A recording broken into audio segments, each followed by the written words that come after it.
నమస్తే మాస్టర్స్. రామకథ రసవాహిని పంచవటీ క్షేత్రం 2. పంచవటీ తీరమున కొంతకాలం అధికంగా నివసించాలని తలచి సీతారాములు ఒక చల్లని ఛాయందు విశ్రమించుచు రాముడు లక్ష్మణుని పిలిచి,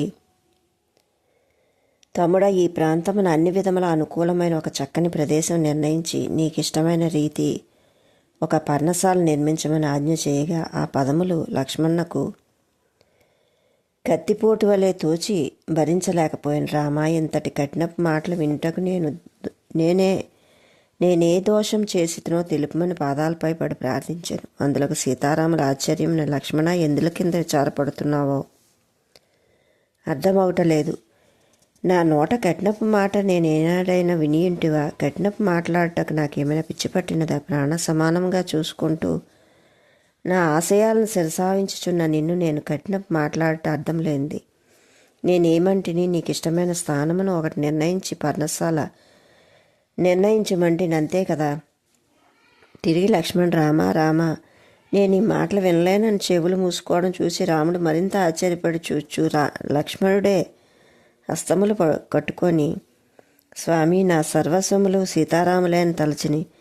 నా అనువారు లేరు, నాకు ఇష్టము రామాజ్ఞే అని దేన్ని లెక్క చేయక రామాజ్ఞను నడుచుకున్నట్టు దాసుడిగా నేనుండగా నాకిష్టము వేరొకరు అన్నట్లు తాము పలికినా నేను ఎట్లు వినగలను? నా ఇష్టం వేరొకటి ఉండినా రామసేవకు అర్హుడనగునా? నేను రామసేవకు అనర్హుడిని కదా. నేను అనర్హుడని, నేనిక లోకానికి అనర్హుడను, వ్యర్థుడను, నిర్ధక జీవిని అని వెక్కి వెక్కి ఆడవనారంభించను.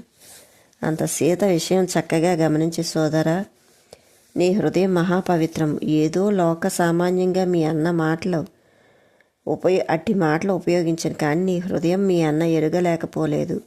అంత మాత్రం నీవింత దుఃఖింపకు లెమ్ము అని వాదార్చను. రాముడు అందుకు నవ్వుచూ, తమ్ముడా, నీ సూక్ష్మతకు నాకెంతయో ఆనందము. నీ భావములు సున్నితములు, అతి పవిత్రములు. ఇక ఇట్టి మాటలతో నిన్ను బాధించను. లోక సామాన్యంగా నేను ఆడిన మాటలే కానీ వేరు కాదు. రమ్ము పోయి చూద్దామని తమ్ముని వెంట పెట్టుకుని కొంత ప్రదేశం చూసి అక్కడ పర్ణశాల నిర్ణయించమని చెప్పిన తోడనే, ఆహా, నేను ధన్యుడను. ఇటు ఆజ్ఞ నెరవేర్చుటకే నా కర్తవ్యం, కానీ నేనే నా ఇష్టమని ఒకదాన్ని సృష్టించుకునే అధికారం నాకు లేదు. నేను నీవాడును అని అన్నకు నమస్కరించి పర్ణశాలకు కట్టలు ఆకులు కొట్టుకుంటూ ప్రారంభించాను. లక్ష్మణ్ అంత సూక్ష్మబుద్ధి గలవాడని సీతారాములు తెలుసుకొని అతని శ్రద్ధాభక్తులను వారిలో వారు ఎంతో ఆనందించరు. లక్ష్మణు వంటి తమ్ముడు వారికి వెంట ఉండుటచే అరణ్యవాసం మహా హాయిగా, ఎట్టి అనుకూలము లేక అయోధ్యలో కంటే సుఖంగా జీవించుచున్నామని పదే పదే రామునికి తెలుపుతూ వచ్చాను. అతి సుందరంగా, మనోహరంగా, అనుకూలంగా నిర్మించిన ఆ కుటీరము సీతారాములు చూసి చాలా ఆనందించరు. సీతాదేవి పరమ ఆశ్చర్యంతో చూచు మరి యొక్క శక్తియుక్తులను కొనియాడను. అందులో చాలా సుఖముగా కాలం గడుపుచూ వచ్చిరి. శ్రీరామచంద్రుడు పంచవటీ తీరమున పర్ణశాల నిర్మించుకొని ఉన్నాడని తెలిసి దినము అనేక మంది మునులు, ఋషులు, వారి శిష్యకోటి వచ్చి దర్శించి సంభాషించి రాముణ్ణి వర్ణించుచూ వెలుచుండేవారు. మరికొందరు శాస్త్ర ధర్మ మర్మములు తెలుసుకొనగు రామచంద్రుని అనేక విధములుగా ప్రశ్నలు అడుగుచుండేవారు. కొందరు తాము చేయి తపస్సు సక్రమంగా ఉన్నదా, లేక అందులో దోషములు ఏమైనా ఉండినా తెలుపగోరమని రాముని ప్రార్థించేవారు. ధర్మ ప్రవీణుడు కనుక, సర్వశాస్త్రములు ఎరిగినవాడు కనుక రామచంద్రుని బహు విధములుగా వినియోగించుకుంటూ ఋషులు, మునులు పరమానందపడుచుండిరి. ప్రశ్నలు అడుగుటకు నాకు 4 కారణములుండును. తుచ్చము, కనిష్టము, మధ్యము, ఉత్తమం అని 4 కారణములు. ఇందులో వివాదాదము, ఒకరిని ఓడించుట, ప్రశ్న వేయుట, ఇది తుచ్చము. వాక్చాతుర్యం చూపించుటకు ప్రశ్న వేయుట, ఇది కనిష్టము. బుద్ధి చాతుర్యం చూపించుటకు ప్రశ్నించుట, ఇది మధ్యము. సందేహంలో నివృత్తి చేసుకుంటకు ప్రశ్నించుట, ఇది ఉత్తమము. అయితే అనేక మంది ఋషులు 4 కారణములు చేరియుండిరి. ఇటు ఋషులను చూసి రామలక్ష్మణులు అమితానందపడుచుండేవారు. కొందరు రామచంద్రుని తెలుపు అతి సులభమైన, ఆచరణ యోగ్యమైన, శాస్త్ర సమ్మతమైన, ధర్మ విరుద్ధము కాని జవాబులు మురిసిపోయి, ఓ నాదా, త్రికాల జ్ఞాన సంపన్నుడా, మీకంటే వేరే ప్రభు మాకెవ్వరు? ఋషి మానవ సంచారులై మీరు తపఫలముగా మాకు చిక్కిరి, మేమెంత ధన్యులమో అని ఆనంద బాష్పాలు రాల్చుచూ విడవలేక వెనుకకు వెళ్ళిపోయేవారు. కొందరు అక్కడే వృక్షఛాయల కిందన పరుండి కందమూలాలు భుజించి వారి వారి ఆశ్రమాలను కూడా వీడి మరచి అప్పుడప్పుడు రామచంద్రుని వెలుపల సంచరించుచుండ చెట్ల చాటు నుండి దర్శించుకుంటూ ఆనందంగా కాలం గడిపేవారు. ఈ విధంగా రాముడు మునులకు చిత్తమును అపహరించి వారిని ఉన్మత్తులుగా గావించి సమస్త సాధనలు మాని రామచింతనే వారి నిజ తపస్సుగా వారి వారి భావనలు కలిగించి రాత్రి పగలు ధర్మబోధనలు సలుపుతూ అప్పుడప్పుడు లక్ష్మణుడితో, తమ్ముడా, నా పని ఇదియే. ఇట్టి పవిత్ర కార్య నిమిత్తమై నేను వచ్చి అయోధ్యలో కూర్చొని లోకాభిరామాయణం పెంచుట ఎట్లుగా సాధ్యమగును? నా సంకల్ప కార్యము, నా రాకక లక్ష్యం ఇవియే. సాధు సంరక్షణ, లోక కంటక చర్యలను హతమార్చి ధర్మాచరణ అభివృద్ధి గావించుట అది ప్రారంభమయ్యనిది అని అనేక విధములుగా తన సంకల్పమును, తన అవతార తత్వమును తెలుపుచుండేవారు. ఒక్కో పని లోక కళ్యాణ నిమిత్తం లక్ష్మణ్ని ఆధారముగా అనగా నిమిత్త మాత్రునిగా భావించి అనేక నీతులు తెలిపేవాడు. లక్ష్మణ, దేహమునందు అభిమానము, పదార్థములందు ఆసక్తి, నీవు నేను అను మమకారము, ఈ క్షణతంత్రములు మొదలైనవి మాయా కల్పితములు. మాయ యొక్క స్వరూపములు అతి గోప్యము, విచిత్రము, అద్భుతము.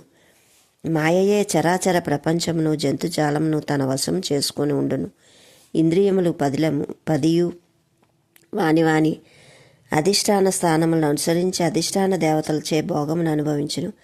ఆయా విషయములు భోగములన్నీయూ మాయాకృతములు. ఈ మాయకు 2 పేర్లు కలవు. ఒకటి విద్యామాయ, రెండవది అవిద్యామాయ. వీటిలో 2 భేదములు కలవు. అవిద్య మహాదుష్టురాలు, ఆమె మూలమైన అమిత దుఃఖము కలుగును.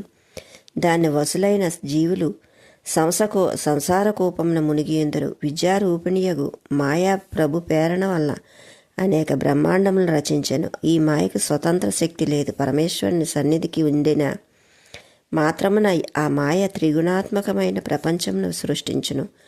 వర్ణాశ్రమ ధర్మమును విడిచి సర్వము బ్రహ్మరూపమని స్వరూపమని తలచి భేదబుద్ధిని విడిచినవాడే జ్ఞాని అని తెలుపును. సర్వం కల్విద బ్రహ్మనే హనానాస్తి కించన అని ప్రమాణం.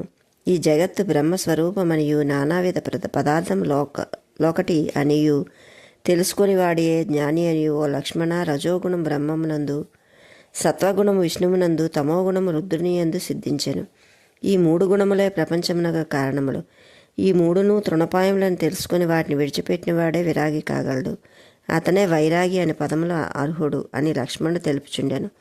ఒక్కో పరి సీతారామ లక్ష్మణుల చెంతకు చేర్చుకొని జీవుడు తనకును మాయకును పరమాత్మకు గల సంబంధం ఎంతవరకు తెలుసుకొనలేడో అంతవరకు జీవుడిగానే ఉండునని తెలిపేవాడు. అంతేకాక ఆ జీవుడు మాయకు లోబడి ఉండేవాడు. ఎప్పుడు జీవుడు తనకు పరమాత్మను భేదము లేదనియో, పరమాత్మ యొక్క ప్రతిబింబమే తాననియో గ్రహించునో అప్పుడు జీవుని మాయ విడిచిపోయాను. అదియే ఆత్మజ్ఞానం. జీవాత్మకు మాయకు పరమాత్మకు గల సంబంధం తెలుసుకుంటే అత్యవసరం. స్వధర్మముల వల్ల విరక్తి పుట్టును, యోగం వల్ల జ్ఞానం కలుగును. జ్ఞానమే మోక్షప్రాప్తికి చివరి మెట్టు.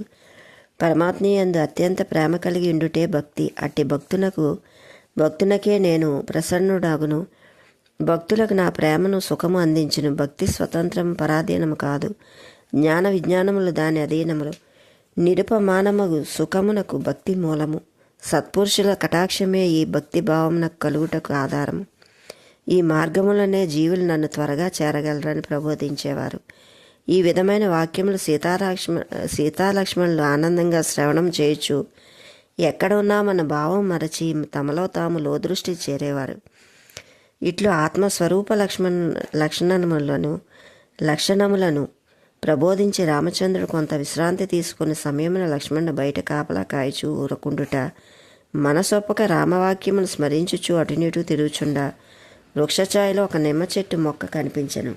దాన్ని తీసి పర్ణశాలకు సమీపంలో ప్రత్యేక రక్షణ కలిగించే నిమిత్తమై పాదు తీయుచుండ ఇంతలో రావణి సోదరి అయిన శూర్పణఖ అను నీచురాలు దుర్మార్గురాలు పరిగెత్తుకుంటూ వచ్చెను. లక్ష్మణ్ చూసిన తక్షణమే ఆ చక్కదనం చూసి దేహవచ్చసును చూసి మోహించాను. నోట మాట రాలేదు. తన వికారపు స్వరూపం మార్చుకొను, సుందర దేహం ధరించను, కామవృత్తులను ప్రదర్శించను. కానీ లక్ష్మణుడు ఆ రూపమునైనను గమనించక లెక్కచేయక తన పంతాను చేసుకుండాను. ఇక భరించలేక శూర్పణఖ లక్ష్మణుని సమీపించింది. నాదా, నన్నేలా నిరాశకు గురి చేయుచున్నావు. నా తాపం చల్లార్చి మీ చల్లటి దృష్టిని నాపై ప్రసరింపచేయమని దీనయ్యి ప్రార్థించుచుండా దానికి కూడాను విని విననట్టు నటించుచు రాక్షసి మొగమైనను చూడక తనలో తాను నవ్వుకొంచు దాని ప్రవృత్తులను గమనించుచుండెను. ఇక తాళలేక శూర్పణఖ అతనిపై పడుటకు ప్రయత్నింప లక్ష్మణుడు మొదట శాంతవచనములతో, అమ్మ, నేను శ్రీరాముడి దాసును, నేను స్వతంత్రుడిని కాను, కానీ ఏ చిన్న కార్యమైనా రామాజ్ఞ లేకనే చేయపోనను అని సంభాషణ ప్రార్థించాను. ఈ సంభాషణ విని సీతారాముల వెలుపలకు వచ్చి చూసేసరికి మాయామోహితురాలగు శూర్పణఖ అని రాముడు గమనించి తగిన జాగ్రత్తలో ఉండెను. ఇంతలో శూర్పణఖ లక్ష్మణ్ణి పిరికి పంద వంటి వాడని, అయోగ్యుడు అని అనేక విధముల రోషమైన మాటలు ప్రారంభించి కొంత హాస్యమాడుటకు పూనుకొన్నాం. అంతవరకు ఆమె శ్రీరాముని చూడలే. దృష్టి అంతయు లక్ష్మణుపై లగ్నమైంది. ఓ సుందరుడా, నన్ను వివాహం ఆడము, నేను నీకు కావలసిన సుఖమిత్తును, ఆదరింతును అని అనేక విధముల బ్రతిమాడుచున్న ఆమె వచనములకు చోటివ్వక, ఓ సుందరి, నేను దాసుడైన నన్ను నీ వివాహమాడినా నీవు దాసురాలు కావచ్చును, కనుక ప్రభువైన రాముణ్ణి వివాహమాడినా నేను నీకు దాసుడునగును, కాన అతను వివాహమాడమని హాస్యవచనములతో లక్ష్మణుడు ప్రదర్శించాను. ఇది నిజమేనని భావించి అటు ఇటు చూడ పర్ణశాల ముందర భాగంలో ఒక సుందరమైన స్త్రీ నవ్వుచున్న మహాసుందరమైన విగ్రహం చూశాను. ఇక అక్కడ ఉండలేకపోయాను. సరాసరి అక్కడికి వచ్చి, ఓ మన్మధుడా, నన్ను నీ దాన్ని చేసుకునమని దీనయ్య విలపించు ప్రార్థించాను. కానీ రాముడు కూడా ఆ రాక్షసికి బుద్ధి చెప్పతలిచి కొంత నిరాశ కలిగింపచేసి తమాషాగా హాస్యమాడ ప్రారంభించాను. ఓ సుందరి, నన్ను వివాహం ఆడుటకు వీలు కాదు. నేను ఏకపత్రి వ్రతుడను. నా తమ్ముడకు లక్ష్మణుని సతి చెంతలేదు, కనుక అతని వివాహమాడులో నీకు శాంతికి చేకూరును, కాన అన్ని విధములా సరి అయినవాడు కనుక అతన్నే వివాహమాడమని తెలుపగా తిరిగి లక్ష్మణుని చెంతకు వెళ్ళి, మీ అన్నగారి అనుమతి అయినది కాన నీవు కాలాహరణ చేయకూడదు, అంగీకరింపమని వినయ విధేయతలు ప్రకటించట చూసి లక్ష్మణుడు మరింత సిగ్గుపడి ఆమె మరింత నిరుత్సాహపడుటకు హాస్యమును శృతిమించినట్లు గావించాను. లక్ష్మణుడు రాముని చెంతకు పంపుటకు శూర్పణఖ మనసు విసిగెత్తిక భరించలేక కామాంధురాలై కన్ను మిన్నుగాక దుర్బుద్ధికి గురి అయిన ఈ స్త్రీ ఉండుట చేత కదా రాముడు నన్నొల్లకున్నాడు, కాన ఈ స్త్రీని చంపి మింగిన రాముడు తప్పక నన్ను మోహించినని తలచి సీతపై రుద్రురాలై దుమికెను.